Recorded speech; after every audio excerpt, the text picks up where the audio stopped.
Halo pemirsa JPR TV, dari Sabang sampai Merauke, dari Miangas hingga Pulau Rote. Bertemu lagi bersama saya Mona Azhari Disak dalam Kominfo Newsroom.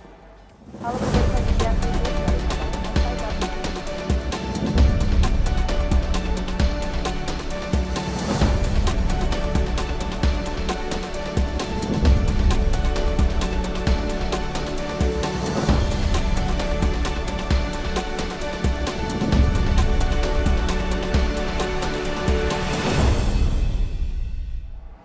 Pemirsa, kita ke informasi pertama. Kementerian Kesehatan canangkan penggunaan aplikasi Srikandi. Aplikasi ini merupakan sistem untuk mengolah pengarsipan serta surat menyurat serta digital. Dengan aplikasi ini diharapkan mampu meningkatkan efektivitas kearsipan pemerintah.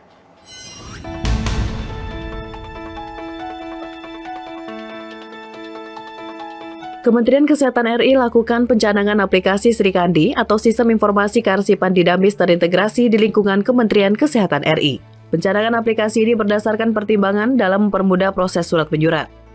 Level surat menyurat tidak akan efisien apabila masih menggunakan mekanisme secara manual atau konvensional. Aplikasi Srikandi yang merupakan aplikasi tata kelola persuratan terintegrasi yang dikembangkan oleh Kominfo, BSSN, ANRI, dan Menpan RB ini memiliki tujuan utama untuk mewujudkan sistem pemerintahan berbasis elektronik, dan untuk mendukung tata kelola pemerintahan yang bersifat bersih, efektif, transparan, dan akuntabel. Sekretaris Jenderal Kementerian Kesehatan RI, Kunta Wibawada Sanugraha mengungkapkan, dengan adanya aplikasi Srikandi dapat meningkatkan kualitas dan akuntabilitas bidang kearsipan, dan menjadi awal yang baik untuk mewujudkan pelayanan publik yang berkualitas dan terpercaya. Melalui penggunaan Srikandi diharapkan kita dapat meningkatkan kualitas dan akuntabilitas dalam bidang kearsipan. Hal ini karena setiap informasi berbasis analog dan digital sehingga terekam dengan baik dan dapat memudahkan komunikasi dan koordinasi antar instansi pemerintah. Yang mana pada akhirnya diharapkan pengulangan naskah dinas pun dapat dilakukan secara cepat dan efisien. Kementerian Keuangan giat mendorong berbagai stakeholder untuk terus saling bersinergi dalam membangun sistem digital terintegrasi. Melalui digitalisasi, Menteri Keuangan Sri Mulyani percaya akan menekan potensi kecurangan ataupun korupsi.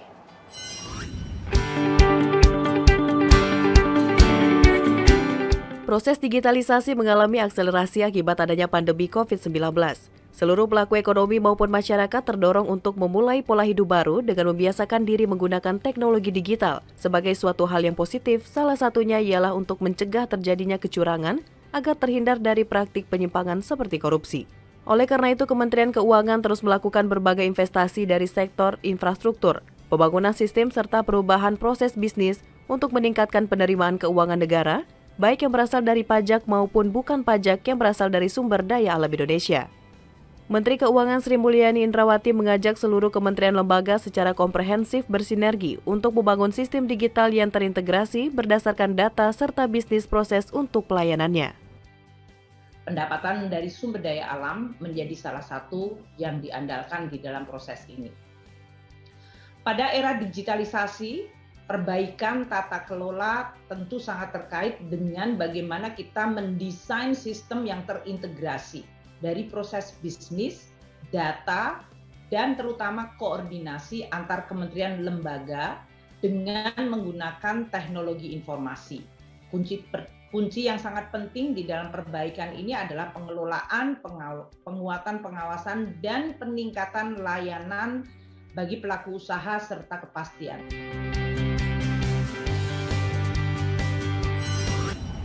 Pembangunan ibu kota negara akan diikuti dengan pembangunan training center sepak bola. Hal ini disampaikan Presiden Joko Widodo saat menerima Menpora Zainuddin Amali dan Ketum PSSI di Istana Merdeka.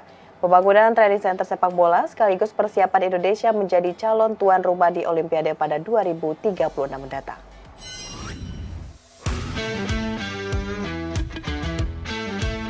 Pemerintah berencana membangun pusat pelatihan sepak bola atau training center di Ibu Kota Nusantara, Kalimantan Timur. Rencana pembangunan tersebut disampaikan Presiden Joko Widodo saat menerima Menteri Pemuda dan Olahraga Zainuddin Amali serta Ketua Umum Persatuan Sepak Bola Seluruh Indonesia Muhammad Iryawan di Istana Merdeka, Jakarta. Menteri Pemuda dan Olahraga Zainuddin Amali mengungkapkan pemerintah nantinya juga akan membangun beberapa fasilitas olahraga utama maupun pendukung secara lengkap, yang seluruh pembangunannya akan berkaitan dengan rencana Indonesia menjadi calon tuan rumah Olimpiade 2036 mendatang. Kami mendapatkan arahan beberapa hal, tapi yang ingin kami sampaikan pada masyarakat bahwa Bapak Presiden setelah melihat perkembangan sepak bola nasional semakin baik, maka beliau memberikan arahan kepada saya dan Ketum PSSI segera akan membangunkan training camp sepak bola kita. Di situ semuanya sudah lengkap dan akan dilakukan di Ibu Kota Nusantara, kota negara yang baru, karena rencana kita semua fasilitas-fasilitas olahraga, baik yang utama maupun pendukung, akan kita bangun di IKN, dan sekaligus beliau beberapa waktu yang lalu sudah memberikan arahan kepada saya untuk kita bidding menjadi tuan rumah Olimpiade 2036. Tapi proposal itu sudah mencantumkan pelaksanaannya ada di IKN. Dalam kesempatan yang sama, Ketua Umum Persatuan Sepak Bola Seluruh Indonesia Muhammad Iryawan mengaku gembira dengan gagasan Presiden Joko Widodo yang ingin membangun pusat pelatihan sepak bola di IKN, serta hal tersebut menjadi momen yang telah ditunggu oleh masyarakat di seluruh Indonesia. Hari ini kami dengan Pak Menpora menghadap Pak Presiden, sampaikan tadi, kami bergembira karena beliau mempunyai gagasan untuk membangun training center, training ground atau tempat pusat latihan di IKN. Tentunya ini yang ditunggu-tunggu oleh publik. Sekali lagi terima kasih Pak Presiden, Bapak begitu atensi kepada sepak bola, dan insya Allah sepak bola Indonesia akan terus baik dan maju.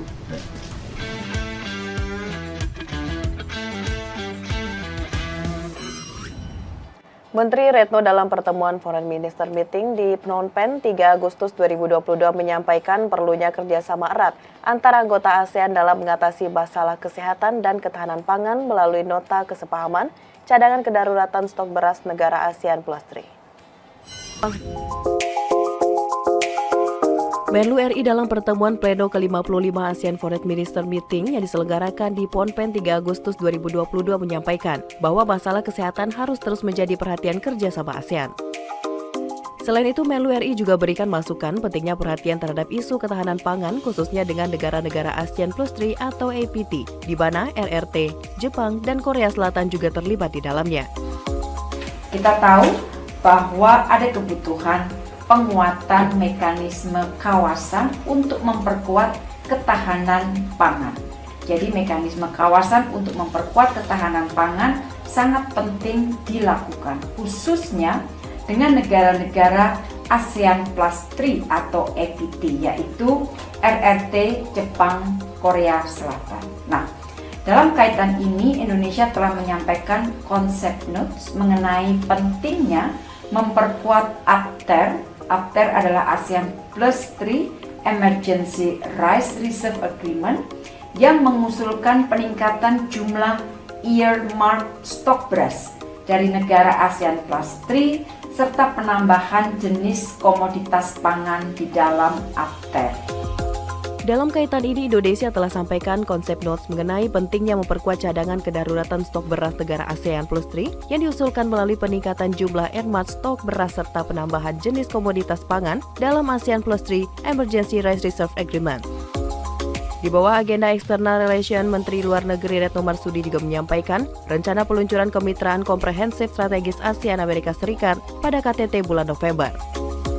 Status kemitraan baru ini diharapkan dapat berkontribusi terhadap perdamaian, stabilitas, dan kemakmuran Indo-Pasifik. Indonesia juga menyampaikan jika tidak terdapat perubahan sama sekali sampai berlangsungnya KTT pada bulan November, maka para Menteri Luar Negeri ASEAN harus menyampaikan rekomendasi kepada para pemimpin ASEAN mengenai langkah-langkah yang harus dilakukan oleh ASEAN ke depan. In the meantime, terlepas dari semua perkembangan itu, untuk bantuan kemanusiaan kita akan terus lakukan.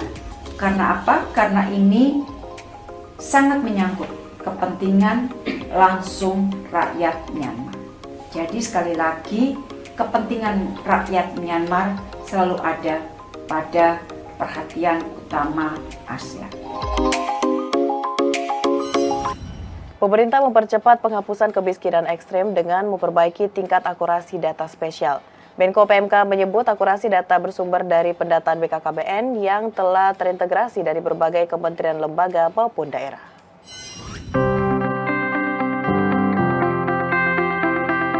Pemerintah terus berupaya mempercepat penghapusan kemiskinan ekstrem di Indonesia, salah satunya dengan memperbaiki tingkat akurasi data spesial menggunakan data pensasaran percepatan penghapusan kemiskinan ekstrem atau P3KE. Menteri Koordinator Bidang Pembangunan Manusia dan Kebudayaan Muhadjir Effendi mengungkapkan bahwa data P3KE ini bersumber dari pendataan BKKBN yang telah diperingkat kesejahteraannya dan terbuka untuk disinkronisasikan dengan data program kementerian lembaga maupun pemerintah daerah. Adapun data P3KE ini ditujukan untuk melengkapi data terpadu kesejahteraan sosial dan meningkatkan akurasi penyasaran program kemiskinan, khususnya untuk menjangkau keluarga miskin ekstrem yang belum mendapat program. Menko PMK juga menegaskan dengan adanya P3KE ini mampu memudahkan masyarakat yang tidak memiliki NIK tetapi bisa langsung terdaftar secara otomatis dan dipastikan akan mendapatkan bantuan sosial dari pemerintah. Karena itu untuk penanganan kemiskinan ekstrem ini datanya kita menggunakan data spesial namanya P3KE. P3KE ini adalah data final dari triangulasi pemutakhiran melalui pensokihan dari data-data yang ada. Yang pertama itu adalah data survei BPS, ya. Kemudian yang kedua itu DTKS yang ada di Kemensos. Yang ketiga itu data kependudukan, data pusat keluarga, jadi data keluarga dari BKKBN, dan yang keempat adalah data SDGs desa, ya, dari Kementerian Desa. Jadi paling tidak ada 4. Nanti ada data tambahan dari Kementerian Kesehatan, dari kementerian di bawah Pak Menko Ekonomi. Nanti akan kita kompilasikan, kita cross di situ untuk memastikan siapa yang betul-betul menjadi target group. Dan by name, by address, kalau nanti belum ada NIK, justru ini adalah kesempatan untuk mengeksekusi mereka yang miskin ekstrem yang tidak ada NIK-nya, yang berarti selama ini nggak dapat bansos, kita pastikan dapat bansos.